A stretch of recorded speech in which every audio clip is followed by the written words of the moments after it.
வணக்கம். நான் சிவாஜி கிருஷ்ணமூர்த்தி, திமுக பேச்சாளர் பேசுகிறேன்.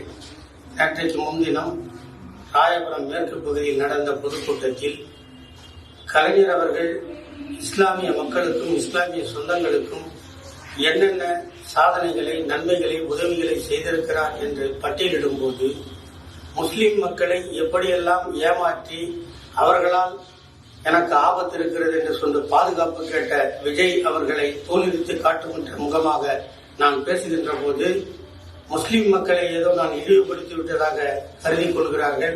அதை சில பேர் இட்டுக்கட்டி பரப்புரை செய்கிறார்கள். நான் வாழுகின்ற பகுதி முஸ்லிம்கள் நிறைந்த பகுதி. என் வீட்டில் அருகில் இருப்பது மசூதி.